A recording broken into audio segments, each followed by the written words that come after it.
The judge did not look up when he opened the notebook. He turned the first page, then the second, in the courtroom in Pawnee County. Then Kant went quiet in the way rooms go quiet when something true is about to be proven. Judge Warren Holden read without expression. His hands were steady. He turned another page, then another. Willa Briggs sat at the respondent's table with her hands folded in her lap and watched him read. Across the aisle, Curtis Vance sat in a brown suit that no longer fit the man he had become. His shoulders were narrower than she remembered. His hairline had pulled back another inch from his forehead. His lawyer, Lester Pike, silver-haired and 60 years old and the most decorated divorce attorney in the state, had stopped writing on his legal pad. Even Pike was watching the judge. The notebook had a black cover, spiral-bound, small enough to fit in a shirt pocket. Earl Briggs had carried it in his shirt pocket for 30 years. The cover was soft from handling the corners rounded by decades of being opened and closed in a workshop that smelled of diesel and iron and the particular cold of an Oklahoma winter that got into metal and stayed there. Holden turned another page. He read without hurry. Curtis looked at the table in front of him. Willa watched him look at the table, and she thought about June 18th, 1979, and the sound a screen door makes when someone leaves through it for the last time. That was where it had started. 2 years ago, and a lifetime ago, and the place where everything that mattered had begun. She had been standing at the kitchen sink, holding a dish towel, still damp from the lunch dishes, when she heard his boots cross the bedroom floor. She had been washing the same plate for 10 minutes. She had known the way you know a weather system before it arrives, that the man moving through the bedroom was not packing for a trip. The particular sound of a man who has already decided something is different from every other sound he makes. She had heard it and kept washing the plate. The screen door slammed at 4 in the afternoon. She stood at the sink until the engine noise faded south down the county road, and then kept standing for a while longer, because there was no particular reason to move, and the kitchen was where she had always thought most clearly. Then something in her body spoke before her mind caught up, and she walked to the bedroom and knelt in front of the closet and opened the safe. Earl Briggs had given her that safe on her wedding day with 3 words: for the important things. She had understood exactly what he meant. The deed was there. Her grandmother's earrings were there. The photograph of Loretta Briggs holding a newborn Willa. The edges of the photograph gone soft from age. But the cash envelope was gone. $1,200 saved over 3 years for combine parts. Gone. And the velvet pouch was gone. She sat back on her heels on the hardwood floor with the dish towel still in her hands. Inside that pouch was a thin silver band worth perhaps $40 to a stranger at a pawn shop. Earl Briggs had taken it from Loretta's finger the night she died. He had wrapped it in a handkerchief and locked it away for 12 years, and when he gave it to Willa on her wedding day, he had not said a word. He had only pressed the pouch into her palm and looked at her long enough that she understood it was the heaviest thing he had ever placed in her hands. Curtis had known about that ring. He had known what it was and what it meant, and he had taken it anyway. She did not cry in the bedroom. She cried in the workshop. She went out there that same night because she could not stay in the house, and the workshop was the one place on the farm that still felt inhabited by someone she trusted. Earl Briggs had not really lived in the farmhouse. He had slept there. He had lived in the workshop. She switched on the single bare bulb and stood in the yellow light, looking at the John Deere 4430, standing in the center of the bay. It was leaking hydraulic fluid from somewhere under the cab, a slow, dark line spreading across the concrete. The drip was the only sound in the building. She sat on her father's wooden stool, the seat worn smooth by 30 years of him, and she put her head in her hands and cried the way you cry when no one is watching and nothing needs to be performed. The kind that comes from the chest and makes no sound. She cried for her father, who had been dead 14 months. She cried for her mother, who had been dead 12 years. She cried for the ring. She cried for the $1,200. She cried mostly for the girl she had been 24 hours earlier, the one who had still believed in her marriage. Then she stopped. She wiped her face on her sleeve. She opened the top drawer of the red rolling toolbox. The toolbox was 5 drawers tall, 4 feet wide, every tool hanging from a painted outline on the liner, so that a missing wrench announced itself immediately. Earl had built the system over decades, refining it the way a man refines anything he intends to pass on. Willa had grown up understanding that a tool returned to the wrong place was not a small mistake. It was a failure of attention, and attention was the only thing standing between a working farm and a broken one. The notebook was in the top drawer, black cover spiral bound.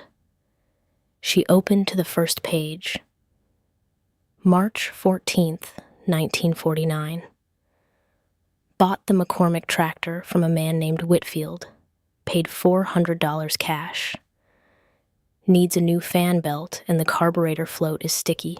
The handwriting was blocky and deliberate, each letter formed with the care of a man who knew these words would need to be read again someday by someone who needed to know exactly what he had done. She turned the pages. 30 years moved under her fingers. Every repair her father had ever made on this farm in sequence with dates and part numbers and torque specifications and notes about what to watch for in the weeks after a repair was completed. She found the John Deere section. She ran her finger down the column. June 12th, 1977. Slow hydraulic leak from SCV housing on the 443 OHO. Replaced O-rings.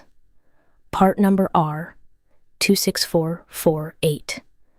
3 rings, 97 cents each. Tightened to specification, 35 foot-pounds. Watch for pressure loss at the coupler for 2 weeks after. Her father had fixed this exact leak 2 years before he died. He had written down precisely what to do. She read the entry 3 times. Then she went to the shelf along the back wall where he kept his service manuals, 40 of them lined up and stained with decades of black fingerprints. And she found the John Deere manual and opened to the section on the selective control valve. An exploded diagram. Every component separated and labeled the whole system disassembled on the page like an anatomy lesson. She could fix this. It was not a question. It was a conclusion she arrived at the same way her father had arrived at conclusions, by looking at the evidence in front of her and following it to where it led. She worked until 2 in the morning, draining the hydraulic reservoir into a clean bucket, removing the SCV, housing 1 bolt at a time. Her knuckles caught on rusted metal and bled, and she did not notice until she pushed her hair back from her face and left a dark streak across her cheek. She laid each part on a clean white rag in the order she removed it. Order Willa. The machine cannot heal itself. It depends on you to remember which piece goes where. The O-rings were exactly as he had described them. Cracked, brittle, 3 circles of black rubber, not quite 1 inch across, that had brought a 10-ton machine to its knees. She held one up to the light. This was what everyone had been afraid of. George Mercer at the bank with his sympathetic face. Harlan Cobb with his bottle of whiskey. Curtis standing in the bedroom doorway, deciding what to take. They had all looked at this farm and seen something failing, and the thing that was actually failing was a piece of rubber that cost 97 cents. She started laughing. Not immediately and not easily, but it came, and when it came hard. She sat on the concrete floor at 2 a.m, with grease on her hands and a cracked O-ring in her palm, and she laughed until her ribs ached. She could not have explained it to anyone who had not sat in that particular spot with that particular knowledge. She did not need to explain it. She knew in that moment that she was going to keep the farm. The next morning, she drove 2 counties over to a parts dealer where nobody knew her name. She was just a customer. She bought 3 O-rings, part number R26448. The man behind the counter counted back her change without looking up. $2.91. The best money she had ever spent in her life. She had already been to see Mercer before she found the O-rings. He had called the morning after Curtis left, before she had slept or eaten or changed her clothes, and his voice on the phone was measured and careful and full of a kindness that was also a verdict. He expressed his sympathy. He mentioned the operating loan due in September. He mentioned the equipment note. He said the bank has to consider its position, and she hung up. She had never hung up on an adult in her life. She stood with her hand on the receiver for a moment, surprised. She drove into town that afternoon anyway. She needed to look at what she was dealing with. George Mercer met her at the door of his second-floor office with soft hands and a practiced expression, the face of a man who had delivered unwelcome news often enough that he no longer had to think about how to compose himself. 3 generations of his family's name were on the door. He was not a cruel man. She had understood that before she sat down, and she understood it again while he talked, which made what he was saying no less final. He spoke about a consortium out of Tulsa, acquiring family parcels across the county. He spoke about a price above market value. He spoke about a fresh start and going back to school and building something new. He leaned forward in his leather chair and folded his hands on the desk and looked at her with the expression of a man who believes he is offering something generous. "I am not selling," she said. He blinked. He said her name. He asked how she intended to bring in the harvest with the tractor leaking and the combine down and no crew and no capital for parts. She stood up. "That is my problem, Mr. Mercer, not yours." She walked out of his office and down the stairs and made it to the alley beside the hardware store before her hands began to shake. She stood there for a moment and let them shake, and then got into the truck and drove home. The long way past the wheat fields and past the cattle pasture and past the small white church at the bend in the county road where her parents were buried behind it. She pulled over. She walked through the iron gate and stood between the 2 headstones. She said out loud to neither of them and to both of them that she did not know what she was doing, and that she did not know how to do it alone. The wind moved through the dry grass. Somewhere across the road, a meadowlark was singing. The Oklahoma sky was that particular blue that has no ceiling, blue all the way up until it becomes something else.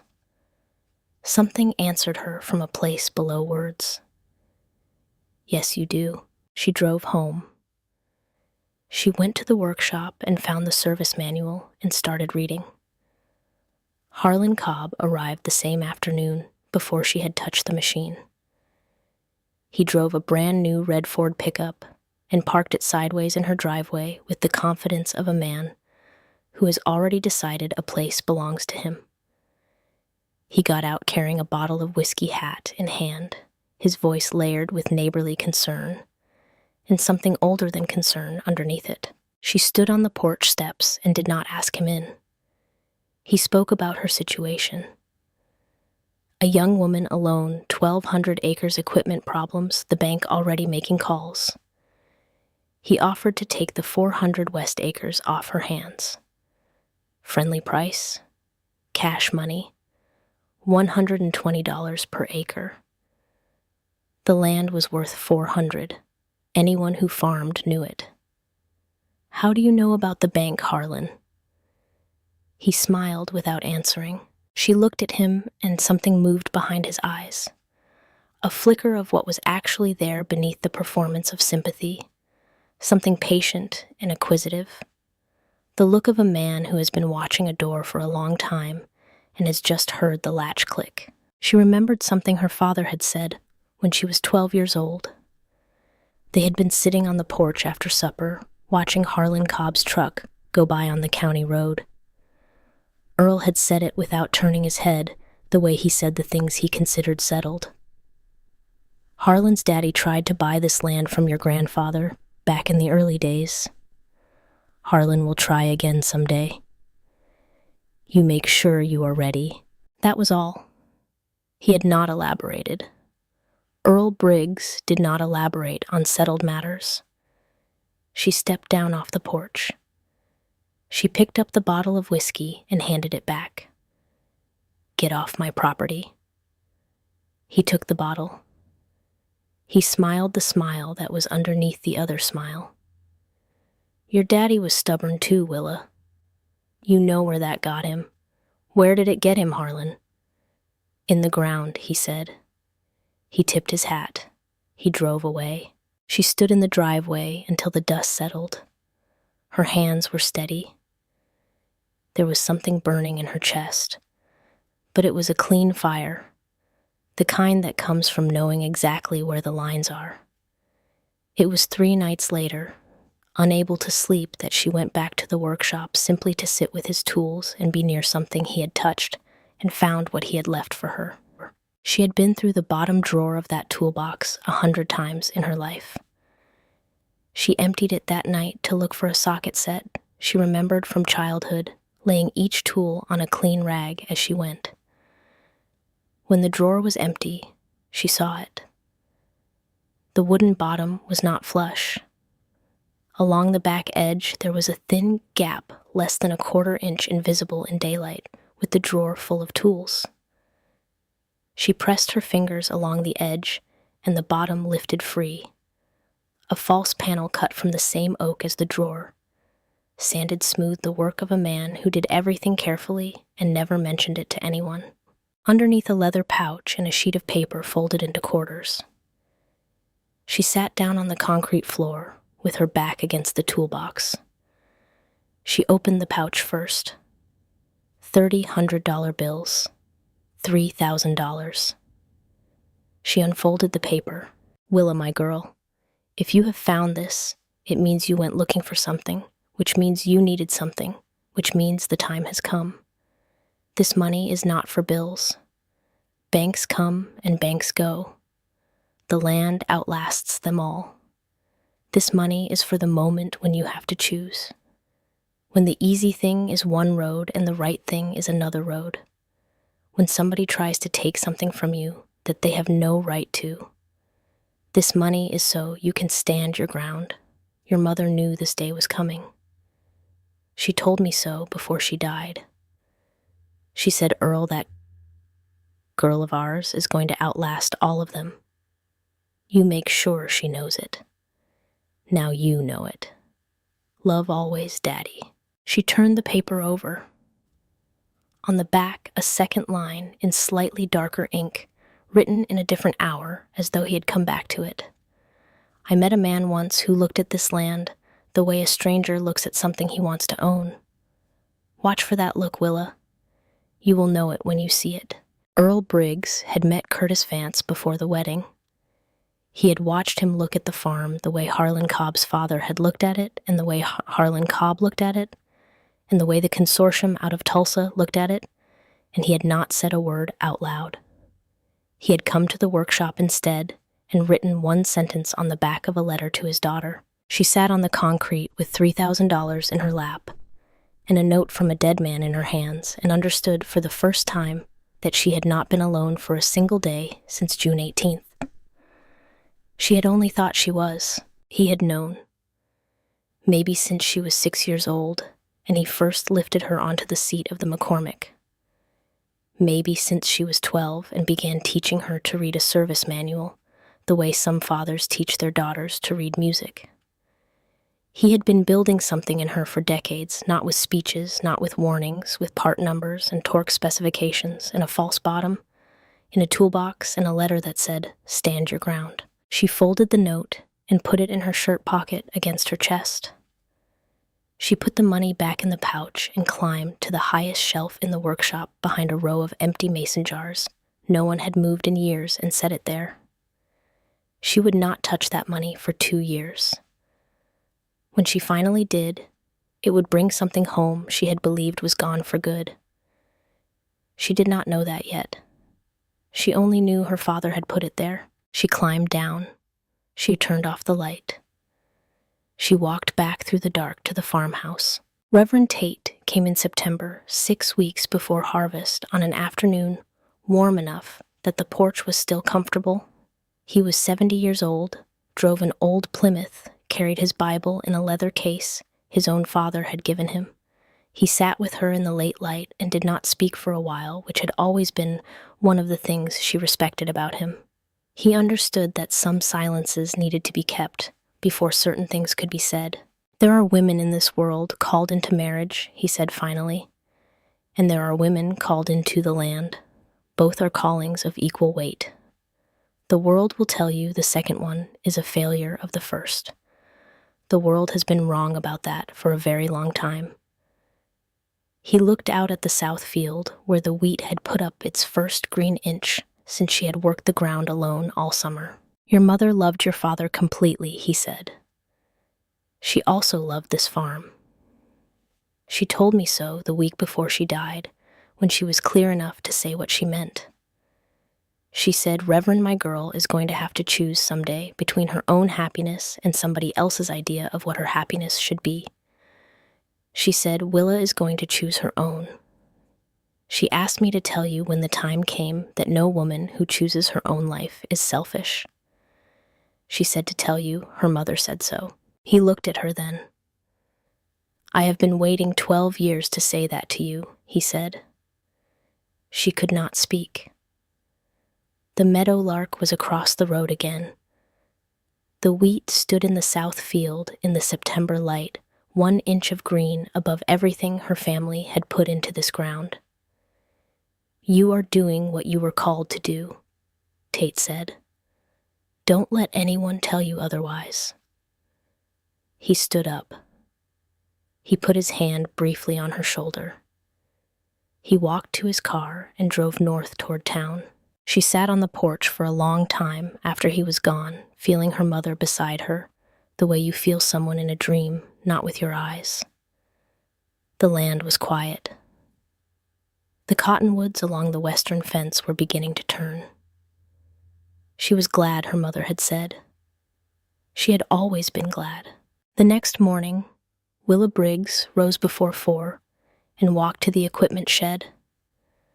The Massey Ferguson 760 sat in the dark, a big yellow machine covered in summer dust. Her father had bought it used in 1972. The thresher had thrown a bearing the spring before he died. He had ordered the replacement part before the stroke took him. Part number 1, 2B, 441, $89, still in its cardboard box on the shelf above the workbench. He had ordered the part. He had simply not lived long enough to install it. She picked up the box. She climbed up onto the side of the combine. She began. 8 days. 8 days of crawling into spaces designed for no human body, reading the diagram in the manual, and then looking at the component in front of her and reading the diagram again. 8 days of grease in her hair and chaff in her lungs and cold food at the workbench, because she did not want to lose the thread of the work by going back to the house. On the morning of the 9th day, she climbed into the cab and turned the key. The engine caught. The belts turned. The cylinder began to move smooth and even, the sound of a system working exactly as it was meant to work. She sat in the cab and did not move for several minutes. She started cutting wheat on a Tuesday in July alone, the sky still dark when she drove out to the south field. Every other operation in Pawnee County had a crew. 3 men, 5 men, family neighbors helping neighbors. She had no one. She worked from 4 in the morning until midnight. When the hopper filled, she stopped. The combine climbed down, got into the grain truck, drove alongside, augured the load across, drove to the elevator, unloaded, drove back, started again. Each load took 90 minutes instead of 20. She made 8 loads a day. Most farms were making 30. She was making 8 loads of her own grain from her own land with a machine she had repaired herself, and that was enough. The dust got into everything, into her teeth and the back of her throat and the corners of her eyes. She lost 6 pounds in 2 weeks. She did not look in a mirror for the entire harvest. She already knew what she looked like. She looked like her father. Clyde Dawson had run the grain elevator in Pawnee County for 40 years. He wore the same blue shirt every day and smoked unfiltered cigarettes and could tell the test weight of a load of wheat by smell alone. The first time Willa pulled onto his scale, he came out of the office and stopped on the platform and looked at her, and then at the truck, and then at her again without saying anything. He took his sample. He ran his test. 62 pounds per bushel, he said. 12% moisture. 2 cents over market on account of quality. Check or account? Account, he nodded. He started back toward the office. Then he stopped and turned. Your daddy taught you how to grow wheat, Willa. Anybody gives you trouble out here, you tell them. Clyde Dawson said your wheat tested 62 and 12. They will know what that means. He went inside. She sat on the scale for a full minute before she drove away. 62 pounds per bushel was the best wheat in the county. Most farms were running 58, 59. 14% moisture. Earl Briggs had taught his daughter to grow the finest wheat in Pawnee County, while the county had been calling him an old man who refused to change. The oldest hand at the elevator had just made certain that fact would get around. She finished the South Fields on July 24th. 30 acres remained in the west section along Harlan Cobb's fence line. She drove out before dawn on the 25th, cut the first pass along the field's east edge, turned at the end, came back the other way, and saw them. 15 cattle standing in her wheat. Harlan Cobb's brand on every one of them, a backward letter inside a circle readable from 20 feet. She climbed down and walked to the fence and looked at the wire. 3 strands cut clean at the post. The ends sheared at the angle wire makes when a tool cuts it, not the angle it makes when it fails. Someone had come to this fence with a pair of cutters and done this deliberately and in the dark and gone home. She stood at the post with her hand on the cut wire. Then she walked back to the combine and drove it to the shed and got into the pickup and drove to the Cobb place. Harlan was in his front yard, working a fence stretcher with the unhurried ease of a man who had nowhere to be. He looked up when she pulled in. Your cattle are in my wheat field, she said. Are they? Somebody cut my fence. Did they? She looked at him, and he looked at her, and both of them understood exactly what had happened, and exactly who had done it. There was no performance left in the conversation. Just 2 people standing in a yard with the truth between them, like a stone neither one would pick up.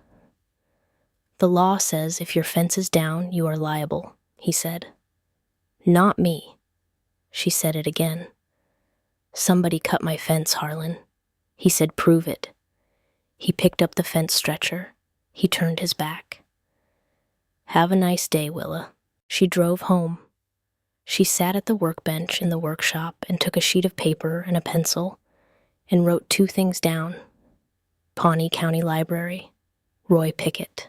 Roy Pickett was the mail carrier, and he had driven past her west fence line at 6 in the morning, the day before she found the cattle. She had seen his truck from the field. She found him on his route the next afternoon and pulled over beside his truck on the county road. He remembered passing the fence. He remembered it specifically because a hawk had been sitting on the corner post and he had slowed to watch it. The fence had been intact. He said he would write it down right now if she needed it. He pulled a notepad from his glove box and wrote out the date and the time and what he had seen and signed his name. "Your daddy was my friend. For 30 years, he said. Write whatever you need." She drove to the library. Vera Sutton had been the Pawnee County librarian since 1951. She listened to the whole account and then stood up and walked into the stacks without a word and came back with 7 books. She set them on the counter one at a time. "Start with this one," she said. "Oklahoma Agricultural Law, Chapter 4. She lowered her voice and looked at Willa over the rims of her glasses. "Harlan Cobb is a Mason. So is the sheriff. So is most of the bench at the courthouse. You understand what I am telling you. I understand. The Cobbs go back 4 generations." "So do the Briggses," Willa said. Vera held her gaze for a moment. Then she slid one final book across the counter. "Read this one last. The legislature changed the fence law in 1976. Most people in this county have no idea, including Harlan Cobb." Willa looked at the cover. Oklahoma Statutes Annotated. 1977 Supplement. She took all 7 books home. She read them every night after the combine was parked, and every morning before sunrise at the kitchen table under a single lamp, the same table where her father had read his manuals and her mother had written her letters, and 3 generations of Briggses had done the work of trying to understand a world that did not always favor them. She read for 3 weeks. She learned that Harlan Cobb had been wrong about nearly everything he had told her in his front yard. Oklahoma had not recognized open range since 1955. The statute he was citing had been overturned twice. The law enacted in 1976 was specific and unambiguous. If a fence was damaged by a party other than the landowner, and that damage could be proven, the owner of the livestock was liable for any crop damage. The word was proven. She had photographs taken with her father's Brownie camera the morning she found the cattle close enough to show the clean angle of the cut ends. She had the cut sections of wire she had pulled from the posts and wrapped in newspaper and put in a kitchen drawer. She had Roy Pickett's signed statement with a date and a time and the detail about the hawk. She had the relevant pages from the 1977 supplement. What she did not have was a lawyer. She could not afford one. She was going to have to be her own. The harvest was finished. The wheat was in. The fields were stubble and dry, red dust in the August heat, and Willa Briggs was still standing on 1,200 acres of Oklahoma ground that her father had bought with welder's wages 31 years earlier. She had not sold a single acre. The tractor ran clean. The combine ran clean. Her wheat had tested at 62 pounds per bushel, the best in the county, and the oldest man at the elevator had made sure people knew it. She sat on the porch the evening the last truckload, went to the elevator, and watched the sun go down past the cottonwoods along the western fence line. The light came in low and orange across the stubble fields and turned them the color of the soil underneath them. She was 26 years old. She was alone. She had a fence case to build and a winter ahead of her, and more trouble coming that she could already feel the shape of, even if she could not yet see it clearly. She was not afraid. That was the part that surprised her even then.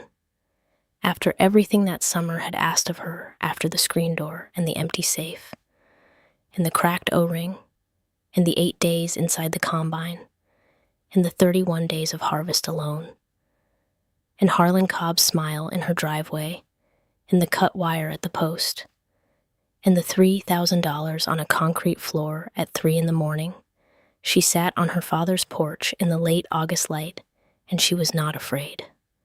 She was ready. The trial was in October. She had spent 6 weeks building the case, the way her father had taught her to build anything, one component at a time, laid out in order, on a clean surface where nothing could be lost or confused. The photographs, the wire sections wrapped in newspaper, Roy Pickett's signed statement, the pages from the 1977 statute. She had read the relevant law so many times she could recite the key paragraph without looking at the page. She drove to the courthouse on a Thursday morning in her father's good coat and carried her folder to the plaintiff's table and sat down alone. Harlan Cobb arrived with Henry Dunaway, a 3-piece suit from the county seat, 45 years old. The kind of lawyer who kept his shoes polished and spoke in long, unhurried sentences that filled a room without quite saying anything. He set his briefcase down across the aisle and did not look at Willa. He looked at the room at the judge's bench at the gallery. He had the comfortable posture of a man who had won in this building before and expected to again. Judge Warren Holden came in at 9. He was the kind of judge who moved through a courtroom the way a farmer moves through a field he has worked for 20 years, without wasted motion, without uncertainty about where the ground is. Dunaway went first. He talked about tradition. He talked about the historical framework of Oklahoma fence law. He talked about the burden of maintenance falling on the adjacent landowner. He called Willa a young widow managing a distressed operation under challenging circumstances. He used the word unfortunate 4 times in 8 minutes and never once looked at the evidence table. Willa stood up. She did not have notes. She had the folder, and she had what she knew. "Your Honor," she said, "my fence was cut, not broken. Cut with wire cutters. The ends of the wire make a shear angle that does not occur in natural failure." She walked the photographs to the bench and set them down. She walked the cut wire sections to the bench. She walked Roy Pickett's statement to the bench. She walked the page from the 1977 statute to the bench. "The statute is clear," she said. "Liability for crop damage caused by livestock falls to the owner of the livestock when the fence has been damaged by a party other than the landowner. Mr. Cobb's cattle damaged my wheat. Someone cut my fence. The law says he is liable." She sat down. The room was quiet for a moment. Dunaway rose and spoke for 14 minutes. He cited a statute that had been superseded in 1968. He cited a case that had been distinguished on appeal in 1972. He used 3 Latin phrases. He spoke quickly and with confidence, and Willa watched the judge's face while he spoke, and the judge's face did not move.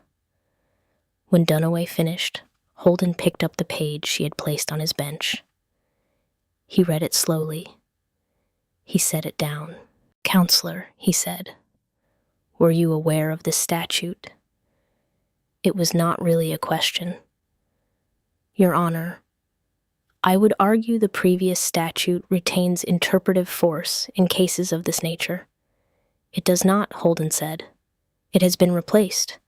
Mrs. Briggs has cited the replacement correctly." He turned to look at Harlan Cobb directly. He looked at him for long enough that the gallery understood something significant was happening. "Mr. Cobb, did you cut Mrs. Briggs's fence?" "No, sir." "Did you instruct someone else to cut it?" Harlan did not answer immediately. The pause was brief, but in a quiet room, a brief pause is a long time. "No, sir." Holden looked at him steadily. "Mr. Cobb, I have known you since you were a boy. I knew your father. I knew Earl Briggs since 1949. I will tell you plainly that if I learn you have been dishonest with this court today, You will find the next year of your life very uncomfortable. Do you understand me? Yes, sir. Holden turned back to the bench. Damages awarded to the plaintiff in the amount of $2,400. Court costs assessed to the defendant. Court is adjourned. The gavel came down. Willa sat in her chair after the room had begun to empty. She did not stand up immediately. She let the fact of it settle the way you let your eyes adjust to a change in light. She had walked into this building with a folder and a library card and no lawyer, and she had won. She drove home the long way past the cemetery. She did not stop this time. She just drove past slowly and looked through the iron gate at the 2 headstones in the afternoon light and kept going. There were other things coming. She could feel the shape of them even then, moving toward her from a direction she had not yet looked. She did not have to wait long. The first ice storm of winter arrived on January 8th without much warning. It came in as freezing rain at 3 in the afternoon, and by dark, every surface in Pawnee County was sheathed in a 1/4 inch of ice. By midnight, the power lines were down, and the temperature had dropped to 14 degrees, and the wind was moving hard out of the north. Willa lost electricity at 11. She had wood in the stove, and kerosene lamps and a pantry stocked from a summer's canning. What she did not have was running water. The pump ran on electricity. When the power went, the pump went, and the pipes in the old farmhouse, uninsulated in the walls, began to freeze.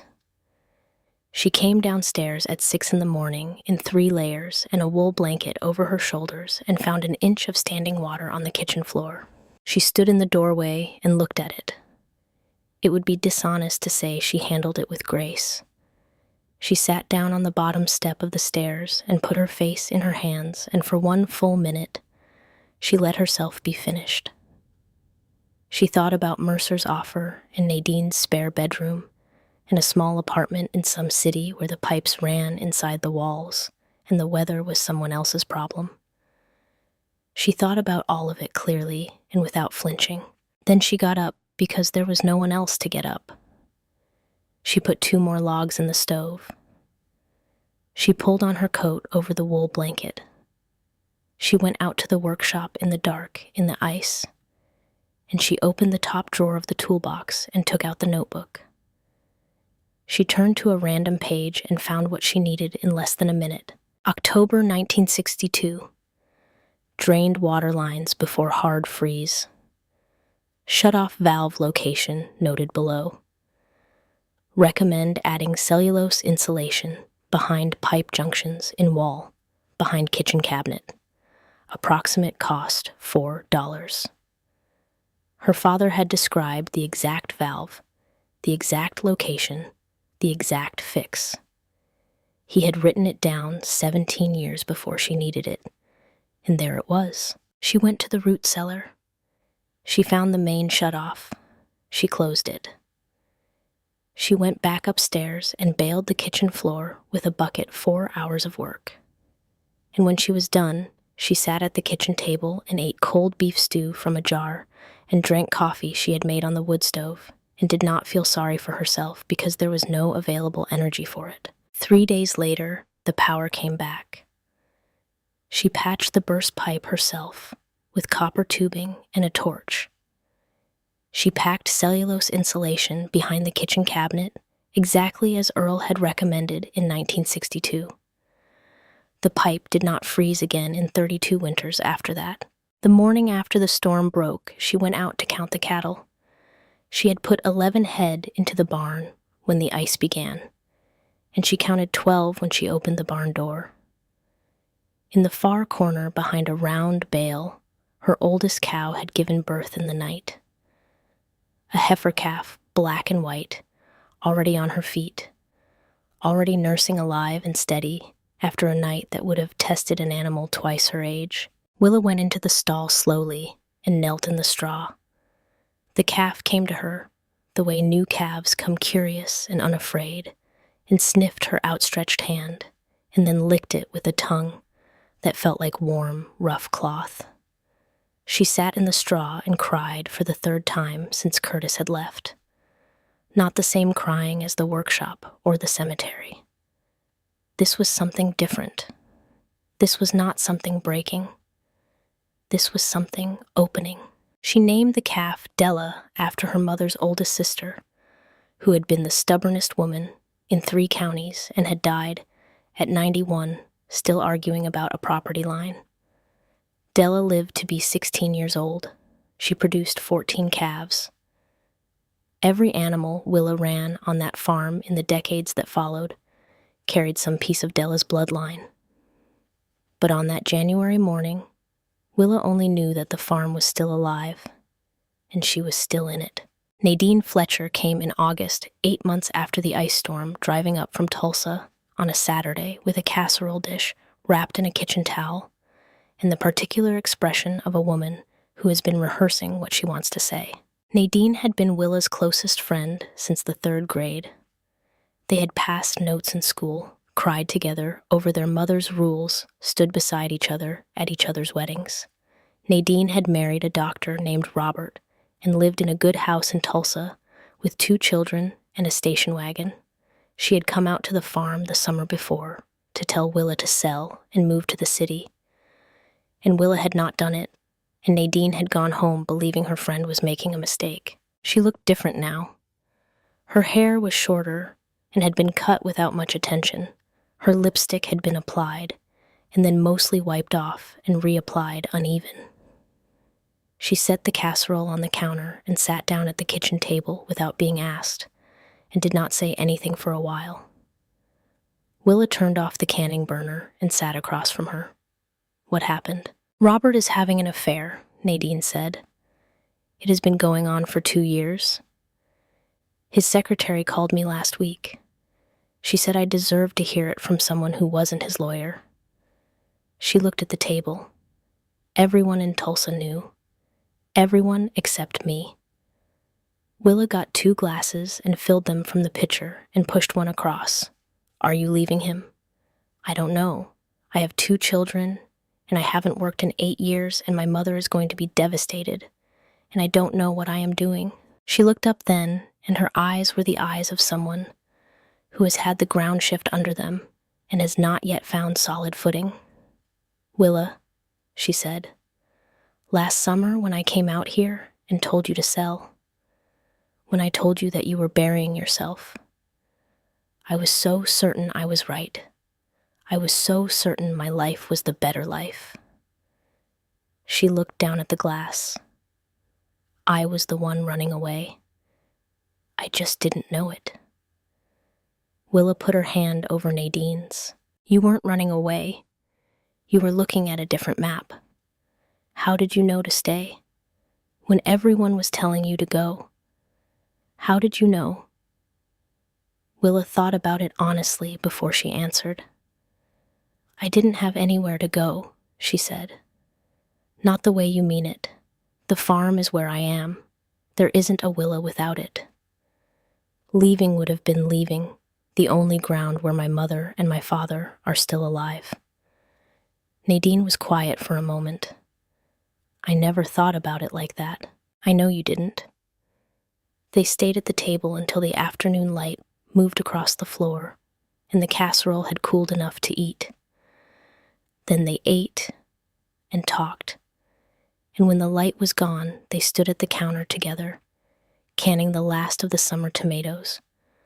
Rows of glass jars filling up along the counter, steam rising in the kitchen, and for a few hours, neither of them thought about banks or lawyers or the men who had let them down.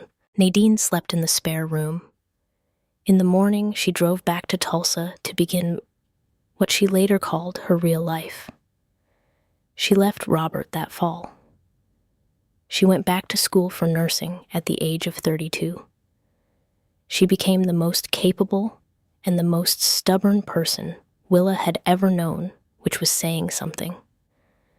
But that August morning in 1980, she did not yet know any of that about herself. She had to find it out the hard way, the way most people do. The letter arrived in April of 1981 On a Tuesday, thick cream envelope, return address, from a law office in Oklahoma City. Willa opened it at the kitchen table. She read the first paragraph standing. She sat down and read it again. She got up and walked around the kitchen and read it a third time. Notice of petition for dissolution of marriage and division of marital property. The petitioner asserts that the agricultural property known as the Briggs Farm, consisting of approximately 1,200 acres in Pawnee County, Oklahoma, is marital property subject to equitable division. The petitioner seeks 50% of all real property, equipment, and livestock acquired or maintained during the course of the marriage. 50%. She set the letter on the table and looked at it. She thought about the 8 days inside the Massey Ferguson.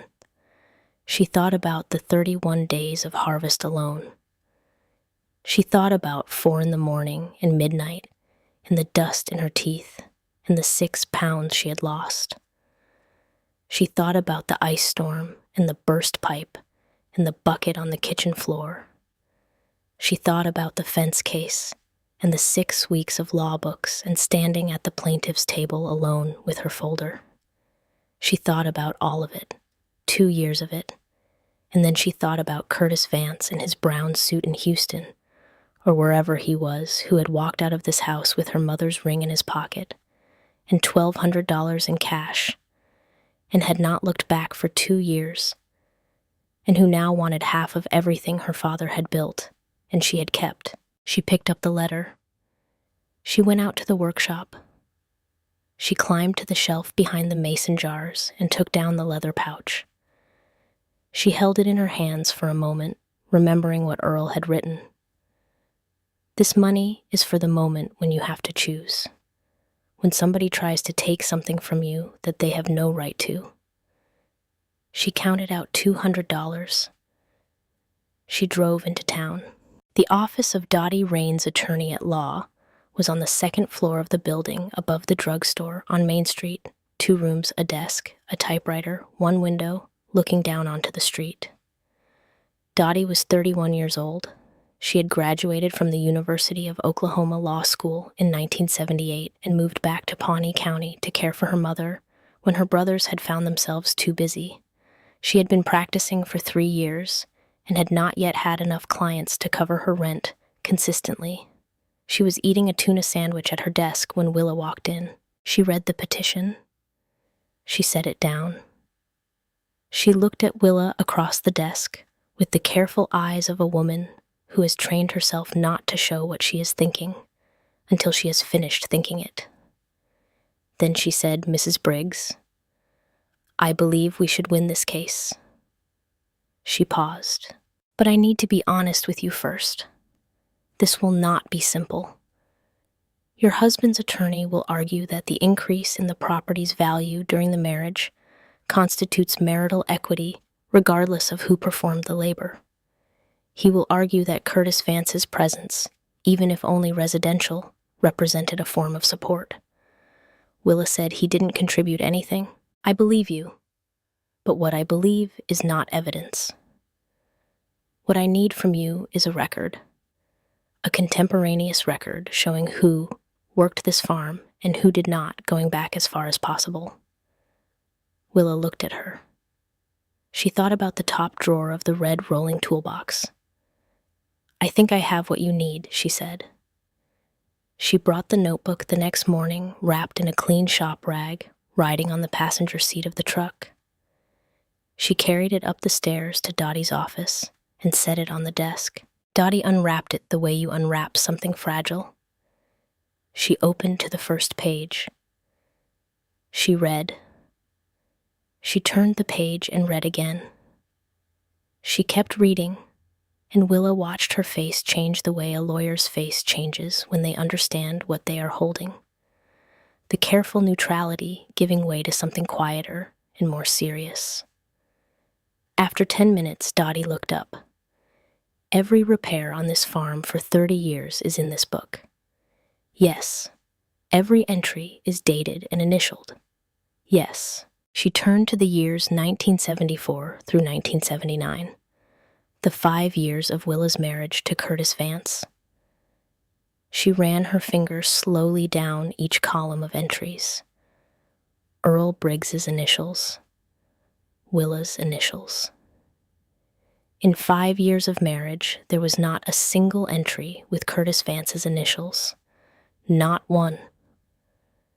Dottie closed the notebook. She placed both hands flat on the cover.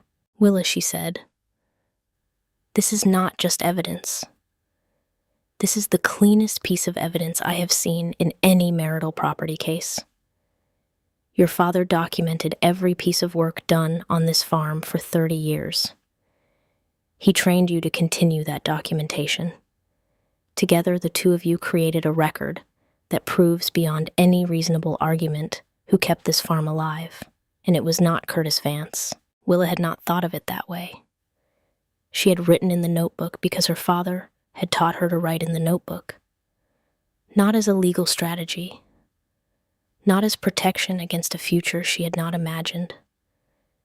She had done it because it was the right way to manage a working farm, because order was the only thing standing between a machine and a failure, because Earl Briggs had shown her that the work was only half the work and the record was the other half. He had known, she thought. Of course he had known. He had been preparing her for exactly this. 3 days before the trial, Dottie called her. She drove to the office and could tell from the way Dottie was sitting very still, both hands on the desk, that something had changed. Lester Pike found something Dottie said. There is a provision in Oklahoma marital property law, rarely used, called constructive contribution.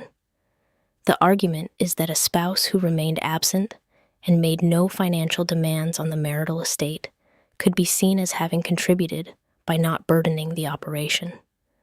Pike is going to use it to argue that Curtis's absence was itself a form of support. Willa looked at her. Does it work? It has worked twice in the last decade, Dottie said. Both times in front of judges who were looking for a reason to split property. Warren Holden is not that kind of judge. But I cannot guarantee it. She looked at Willa steadily. We could shift our argument, emphasize the financial contribution angle more heavily, spend less time on the labor record. Willa thought about the notebook sitting on Dottie's desk. She thought about Earl's handwriting on the first page. She thought about 30 years of entries, $2.91, 35 foot-pounds, part number R, 26448, watch for pressure loss at the coupler. We used the notebook, she said. Dottie held her gaze for a moment. Then she nodded. The deposition was scheduled for June 7th, 1981. Curtis flew in from Houston and stayed at a motel on the highway outside of town. He arrived at Dottie's office in a brown suit that had been pressed but still did not quite fit, thinner than Willa remembered, the lines around his eyes deeper, carrying the particular look of a man who has spent 2 years making decisions that have not worked out. He sat across the table from Willa for the first time in 23 months. She looked at him with the same quality of attention she used when she was diagnosing a machine. No judgment in it, just observation. He was 40 years old. He looked 50. The boy she had married in 1974 was not in this room. Lester Pike sat beside him, silver and composed, and opened by telling Willa's side that his client was willing to accept 30% of the assessed value in cash. Dottie did not look up from her notes. We are here for the deposition, Mr. Pike. Dottie asked the question slowly and without any particular emphasis, which was the thing Willa had come to understand was her method. She made questions sound like conversation until they were not. Mr. Vance, on what date did you leave the marital residence? June 18th, 1979. And what was your involvement with the farm operation from that date to today? Curtis shifted in his chair. None directly. None directly. What does that mean? I was still the owner, half owner. Whatever Willa did, I had a stake in. But what work did you perform after June 18th, 1979? Physical work. Operational work. None. I was working in Houston. For how long? Most of the time. Did you send money to the farm? No. Did you pay any of the farm's operating expenses? No. Did you make any loan payments? No. Did you do anything, Mr. Vance, in the 2 years between leaving and today to support the farm's operation? Curtis looked at Lester Pike. Pike gave the smallest possible nod. I supported it by not interfering, Curtis said. I let Willa run it her way. I could have demanded a role. I didn't. Dottie wrote something on her pad. She did not comment. She moved to the 5 years before he left. She asked him what work he had done on the farm during the marriage. He said he had helped with harvest driven. The tractor worked on equipment. She opened her briefcase. She slid 2 photocopied pages from the notebook across the table. Entries from 1976 and 1977. Please review these pages, she said, and tell me which entries were made by you. Curtis looked at the pages. He took his time. Then he looked up. None of them. None of them. I don't think I ever signed it. You don't think, or you didn't. I didn't. She produced a thicker stack of photocopies. 20 pages. Every year of the marriage, 1974 through 1979. She slid them across. Please review these and tell me which entries were made by you. He did not pick them up. I already told you I didn't sign it. In 5 years of marriage on a farm where your father-in-law and your wife documented every repair, every maintenance task, every machine on the property, you made no entries. I didn't know I was supposed to. You didn't know. Mr. Vance, you testified that you repaired equipment during the marriage. I helped. You helped. Can you describe what that looked like? He took a breath. Willa or Earl would be working on something, and I would hand them tools, hold things in place. So when you said you repaired equipment, you meant you handed tools to the people who were doing the repair? Pike said, argumentative. Dottie said, withdrawn. She let a moment pass. Then she said, Mr. Vance, in 5 years of marriage, did you ever repair a piece of farm equipment by yourself? No. Plant a field by yourself? No. Harvest a field by yourself? No. Manage the cattle by yourself? No. What did you do on this farm by yourself during 5 years of marriage? The room was quiet. Pike did not intervene. Curtis looked at the stack of photocopied pages he had not picked up. I lived there, he said. Dottie closed her notebook.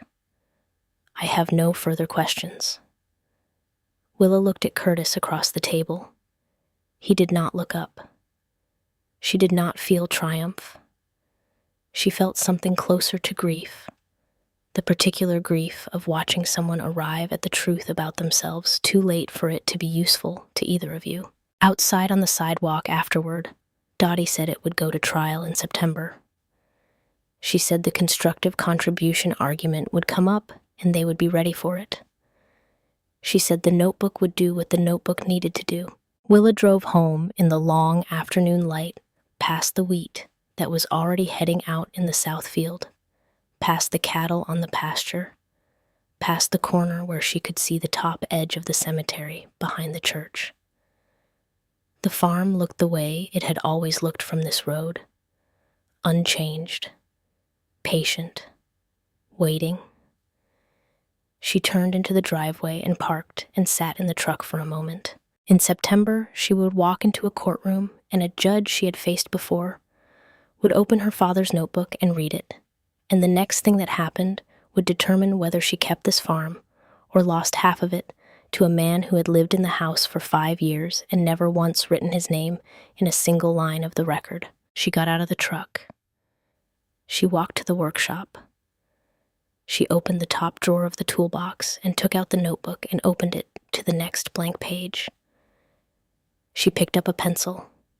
She wrote the date, She wrote down what she had done to the combine header that morning before she left a loose chain she had noticed and tightened part of the routine. She wrote the tension specification and signed her initials. Then she closed the notebook and put it back in the drawer and went inside to make supper. The summer wheat came in green and heavy that year, the best stand she had put up since her father died, and Willa spent the weeks before the September trial doing what she had always done when something large and uncertain was moving toward her. She worked. She checked the combine header every morning. She wrote everything down. The night before the trial, she did not sleep much. She lay in the dark listening to the farm settle around her, the particular sounds a wooden house makes when the temperature drops, the creak of the porch boards, the distant movement of cattle in the south pasture. She thought about her father sitting on this same porch in the evenings after supper, not talking, just watching the light change over the wheat fields the way a man watches something he has given his life to and does not regret it. She was in the workshop by 5 a.m. She opened the top drawer and took out the notebook and held it for a moment without opening it. 32 years of her family's handwriting, $2.91. 35 foot-pounds. Watch for pressure loss at the coupler. She put it in the inside pocket of her good coat, close to her chest, and drove to the courthouse. Dottie was already at the plaintiff's table when Willa arrived. She had her legal pad and 3 pens, and the kind of stillness that Willa had come to recognize as her version of readiness. Across the aisle, Lester Pike was arranging papers with the unhurried efficiency of a man who had done this hundreds of times. Curtis sat beside him, looking at the table. He had not looked at Willa since she walked in. Judge Warren Holden entered at 9, and the room came to order. Pike gave his opening statement. He was good at it, measured and persuasive, the words coming out, shaped and deliberate as furniture. He argued that the Briggs farm had appreciated significantly during the years of the Vance marriage, and that Curtis Vance, as the legal spouse, held equitable interest in that appreciation, regardless of the specific nature of his labor contribution. He introduced the constructive contribution argument, cleanly framing Curtis's non-interference as a form of restraint that had enabled the farm's operation to continue undisturbed. He said it without apology and without hesitation, and Willa watched 2 people in the gallery nodding slightly as he spoke. Dottie did not object. She wrote 3 words on her legal pad, then she stood up. She called Clyde Dawson first.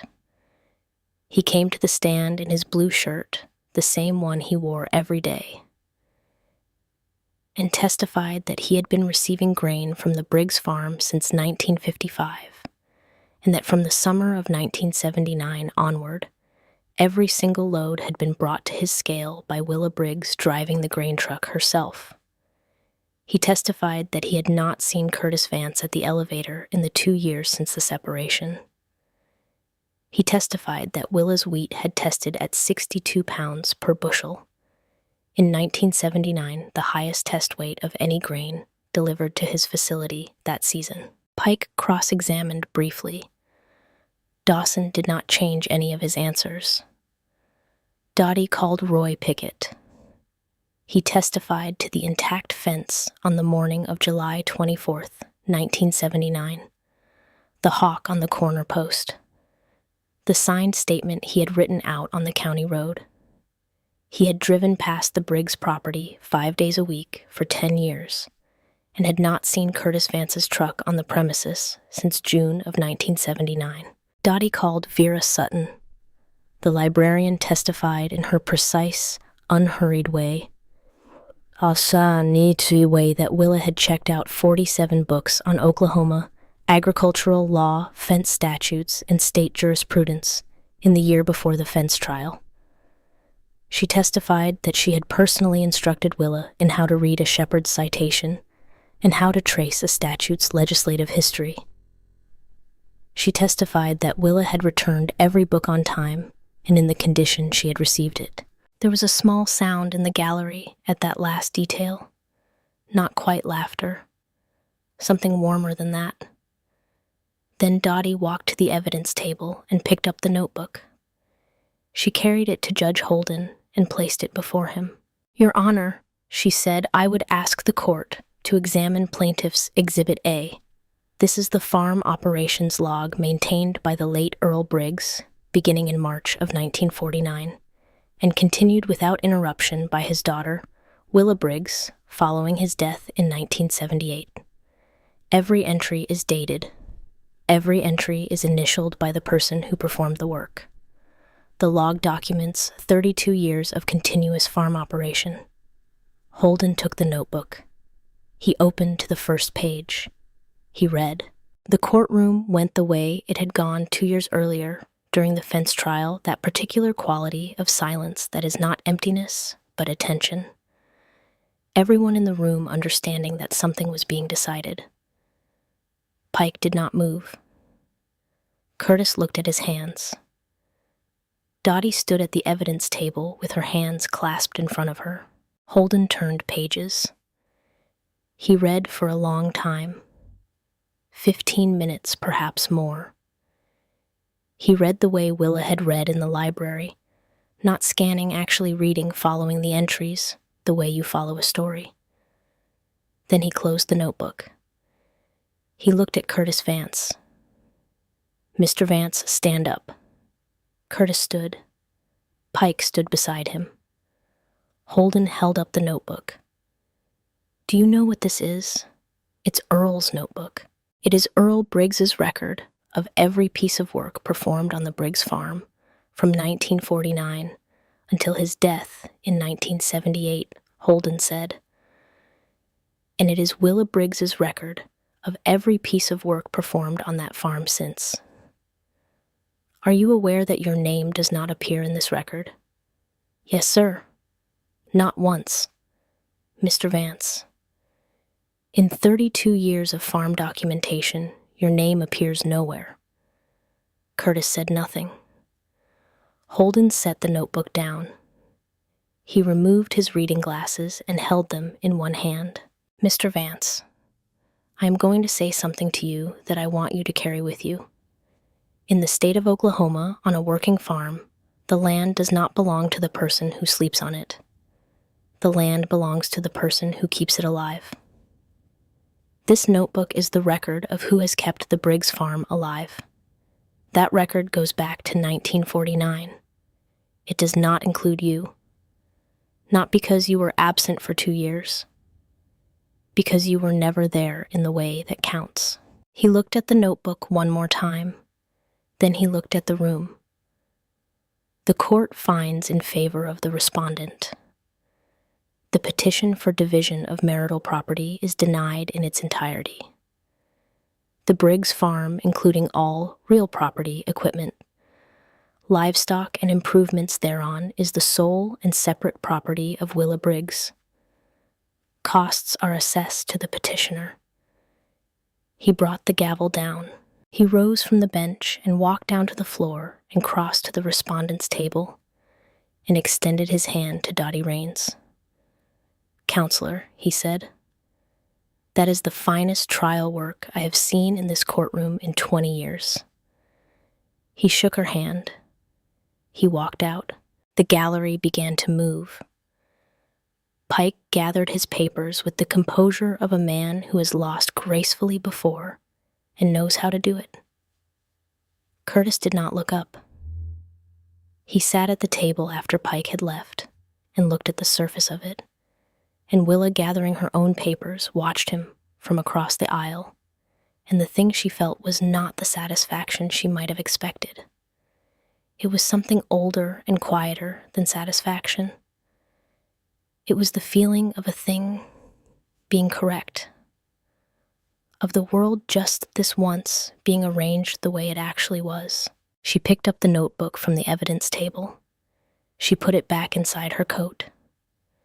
Dottie sat down next to her when the room had mostly emptied. "Willa, yeah, we won." Willa started to laugh.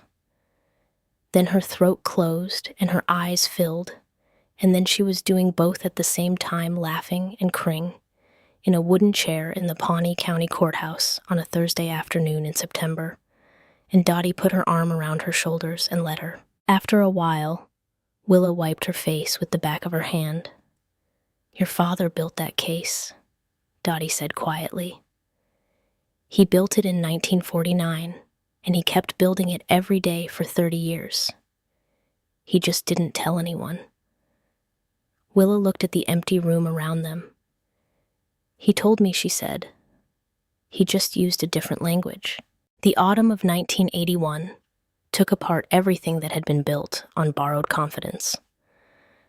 The Federal Reserve held interest rates above 19% through the summer, and the mathematics of Oklahoma agriculture became impossible for anyone who had borrowed to expand. The farms that had bought big in 1978 and 1979 began to go under, one by one, and the foreclosure notices ran in the legal section of the county paper every week like a roster of the defeated. Harlan Cobb was among the first. He had financed a new John Deere and 200 acres of additional ground at the worst possible time, and by October the numbers had stopped working, and there was nothing to be done about it. The bank moved on his equipment before Thanksgiving. The land followed in January. His wife Nadell had left in November, gone to stay with her sister in Stillwater, and by the time the bank auction was scheduled, Harlan was living alone in a single-wide trailer at the south end of the county, the farm that had been in his family for 4 generations, reduced to a mailing address he no longer owned. Willa saw him once during this period in October, coming out of the bank on Main Street. He did not see her, or if he did, he looked away before she could tell. His shoulders were down and his face was gray, and he moved like a man carrying something heavy that he could not put down. She watched him get into a truck that was not the red Ford anymore and drive away. And she did not feel what she might have expected to feel. She felt nothing triumphant. She felt the particular sadness of watching a person arrive at the consequences of who they have been. George Mercer came to the farm in November. She was in the equipment shed, sorting through the winter inventory, checking the cattle's hay supply, when his Buick came down the driveway. She had not spoken to him since the summer before the fence trial, when he had stopped her on Main Street and told her about Curtis's call to the bank. She watched him park and get out and walk across the yard toward her. He was wearing his banker's coat and his good shoes, and he looked 10 years older than the man who had offered her a fresh start in his second-floor office 2 years ago. His hair had gone almost entirely white. He did not stop at the door of the shed. He came inside and looked around at the equipment and the hay and the winter stores, and then he sat down on a bale of hay in his banker's coat, not asking permission, just sitting down the way a man sits when he has something to say, and his legs have stopped cooperating. Willa set down the tally sheet she was holding. He said, "The bank is going to fail." "I probably shouldn't tell you that, but I'm telling you. We have too many bad loans on the books. A larger institution out of Tulsa is going to absorb us within 6 months. My family has held that bank for 3 generations, and it is going to end under my watch." She waited. "I pushed people to borrow," he said. "I told farmers who should have held steady that they needed to get big or get out. I believed it. I believed the modern way was the right way and that your father's way was stubbornness. I called Earl Briggs outdated. I said worse things than that behind his back." He looked at his hands, and I pushed Curtis. "Before he left you, I sat down with him, and I told him. The farm couldn't survive without major expansion and serious capital. I told him a woman alone couldn't run a 1,200-acre operation. I told him your father's methods were 30 years out of date. I gave him a reason to leave that had my name on it." Willa looked at him steadily. "Why are you telling me this?" "Because I owe you the truth. And because I owe Earl an apology, and he is not here to receive it." He stood up slowly from the hay bale, his knees audible, and held his hat in both hands. Willa said, "I am not the one you need to ask." He looked at her. "He is buried at the country church," she said. "You know where it is." He put his hat on.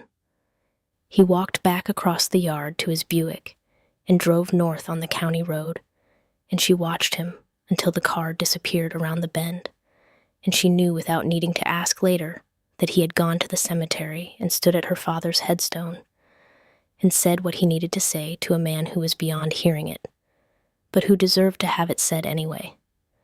Nadell Cobb found her at the post office one morning in February. Willa was picking up a certified letter when she heard her name and turned to find Nadell standing near the door with a small package under her arm and a face that had aged 10 years and 3 months. Her hair had gone fully gray. She had the look of a woman who has been through something that removed everything unnecessary. She said, "Willa, I have wanted to speak to you for a long time." "All right." "He did things he should not have done," Nadell said. "The fence, the wheat, the things he said about your father all those years. I knew about most of it, and I did not stop him, and I am sorry for that. A wife can tell herself she has no power over what her husband does, but that is not always honest." Her voice was steady, but the effort of keeping it steady was visible. "I left him in November," she said. "I am going to file for divorce in the spring. I want you to know that he is alone out there. I am not asking you to forgive him. I'm not asking you to do anything. I only thought you should know." She picked up her package. She moved toward the door. Willa said, "Nadell." She stopped. "Thank you for telling me." Nadell nodded once and walked out into the February cold.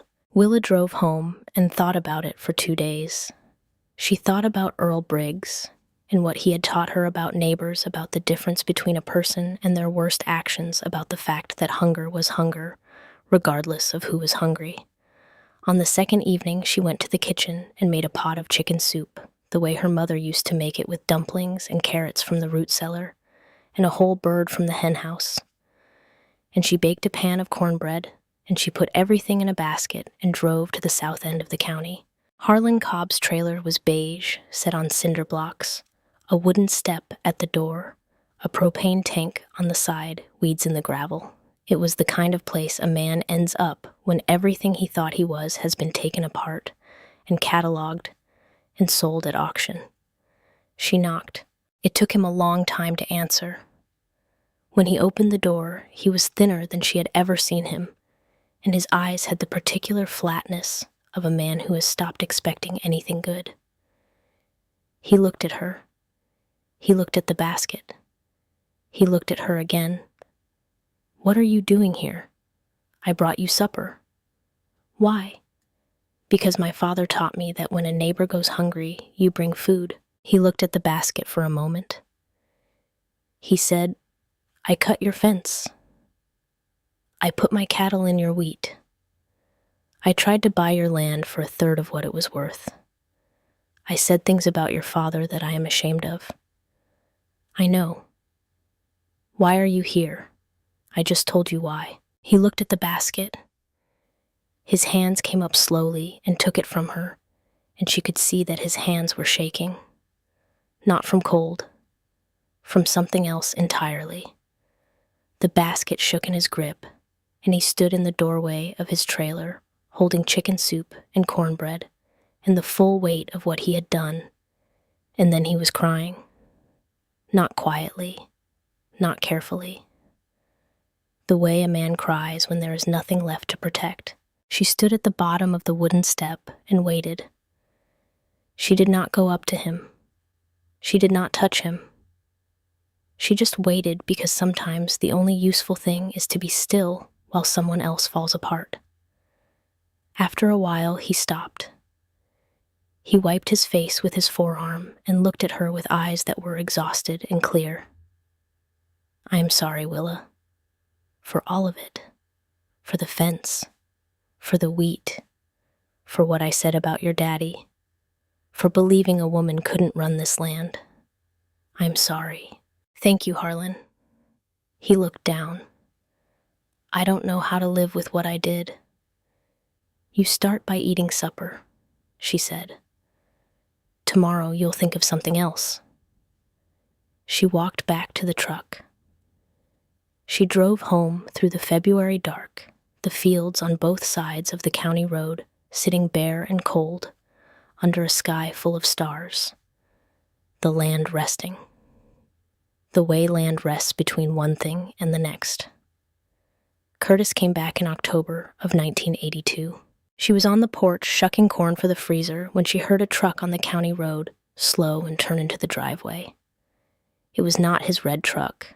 It was older, a working truck, dented along the passenger side, the kind of truck a man drives when the money is gone.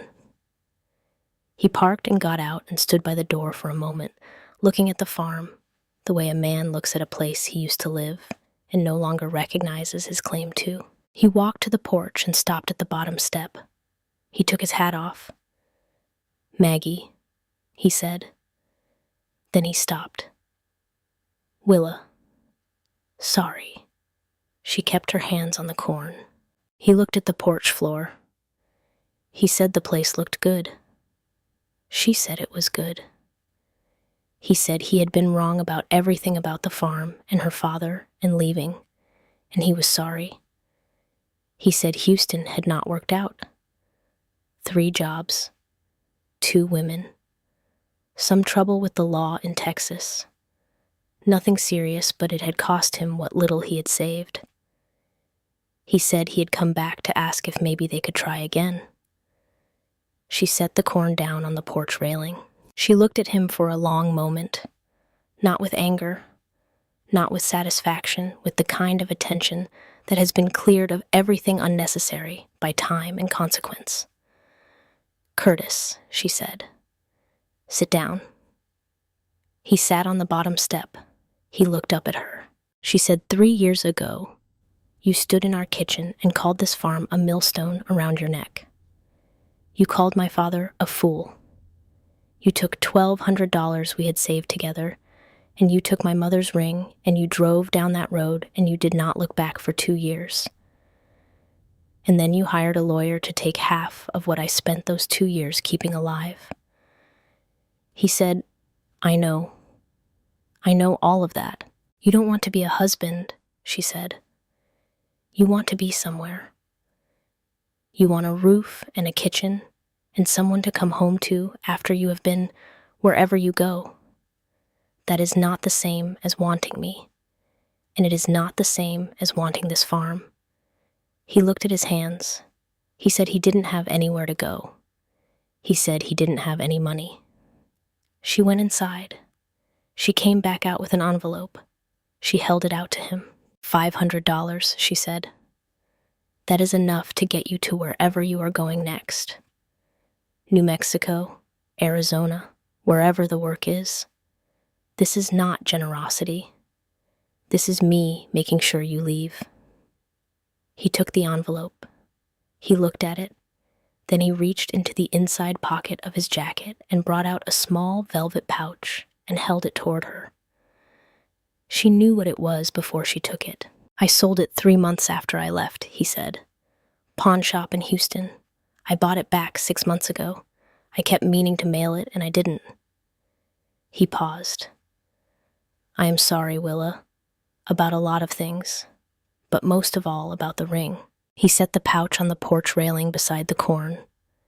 He put his hat back on.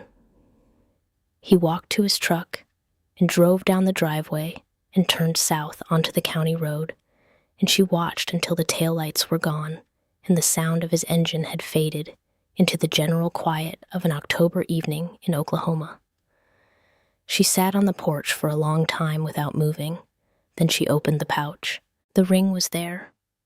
Thin silver band, her mother's ring, a little tarnished, a little scratched from 3 years of wherever it had been. She turned it in her fingers. She slipped it onto the ring finger of her right hand. It fit. It had always fit. It was as if it had never left. She sat on the porch in the October dark with the corn in her lap and her mother's ring on her right hand, and looked out at the stubble fields going dark under a sky that was beginning to show its stars, and she felt something in her chest that was not happiness exactly, but was something that included happiness along with all the other things, grief and time and work, and the particular satisfaction of still being here. 30 years passed. She will not pretend she can tell you everything in them. She bought a newer John Deere in 1998 paid cash.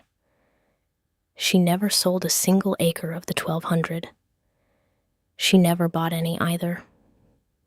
She rotated her crops and rested her fields and ran cattle on the stubble in winter and the new growth in spring. She built fences and took them down and built them in better places. The cottonwoods her father had planted along the western fence line in the early years grew to 60 feet tall and turned gold every October, and she never stopped finding them beautiful. She never remarried. Reverend Tate had been right about her.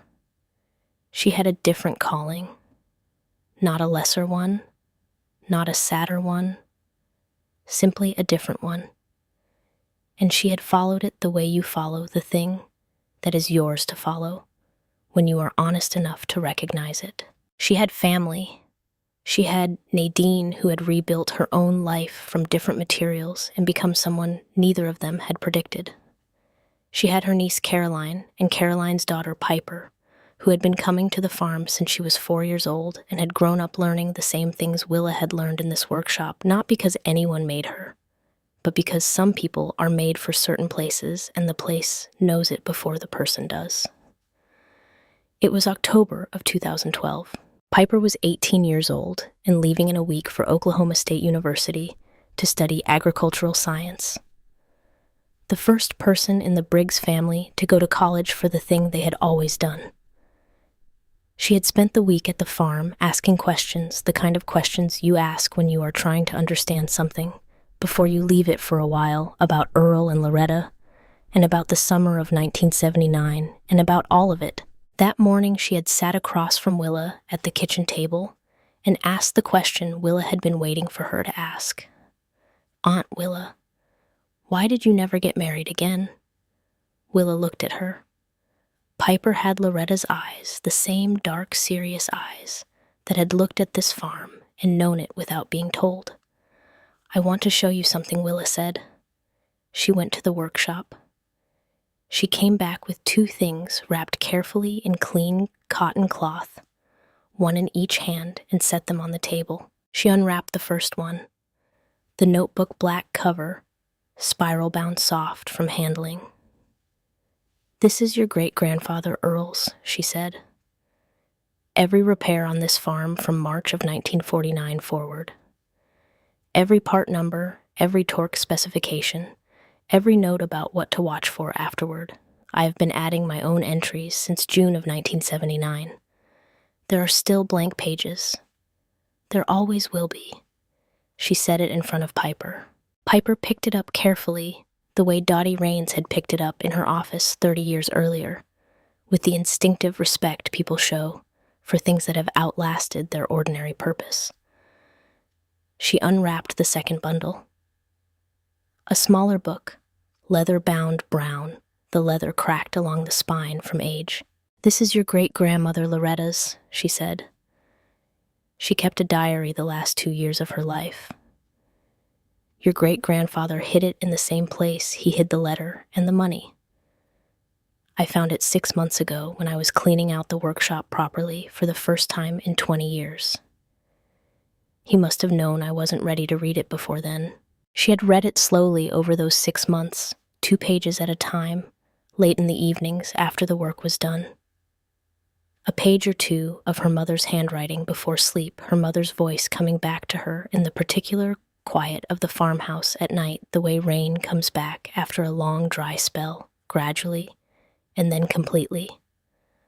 Her mother had been wise in ways Willa had not fully understood, until she was old enough to have earned the same kind of wisdom herself. She opened the diary to a page she had marked near the end. the handwriting smaller than the earlier entries, the pen pressed lighter against the page. She read it aloud. Willa is 11 years old today, and she already knows how to change a carburetor. Earl says she's a natural. I say she's something better than that. She's a keeper. Some women are keepers. They don't marry a place, they become it. I was a keeper once. Now Willa will be the one. I am glad. Piper was very still. Your great-grandmother wrote that in 1964, Willa said. She died 3 years later. She never saw what happened in 1979. She never saw the trial or the ice storm or any of it. But she already knew. She placed both books on the table in front of Piper.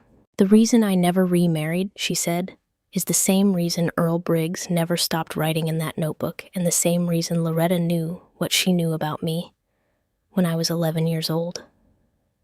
Some people are made a certain way, not better or worse than other ways, just a certain way.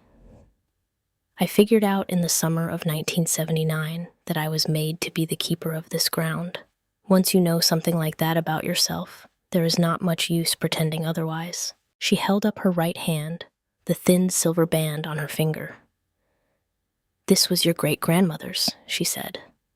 Curtis took it when he left. He brought it back 3 years later. I have not taken it off since. Piper reached out and touched the ring lightly with one finger. Aunt Willa, she said, why are you showing me all of this now? Because someday this farm is going to be yours. Piper looked up. Your mother loves this place, Willa said. She loves visiting it. She does not want to run it. We have talked about this honestly for a long time. When I am gone, which is not going to be soon, but is not so far away that I should not be thinking about it, this farm goes to you. Piper's face went through several things at once. I am not handing you a burden, Willa said. I am handing you a place. Your great-grandmother lived here. Your great-grandfather bought this ground with wages from a welding job and farmed it alone until your grandmother came back to help him. I have lived here for 59 years. The soil under this porch has been worked by women in this family for half a century. We have given more to this land than this land could ever give back to us. And the land remembers. She took Piper's hand in both of hers. Marriage is one road, she said. There are other roads. I chose a different one. Not because I was bitter and not because I was afraid. Because I knew who I was after that summer, and who I was did not need a husband to be complete. Who I was needed this ground and these fields and this workshop and this notebook and 32 more years of blank pages to fill. Piper was crying. Willa let her cry. After a while, Piper wiped her face. I don't know if I am that kind of person, she said. You don't have to be, Willa said. The farm does not require you to be exactly what I was. Maybe you run it fully. Maybe you rent the fields and visit on weekends.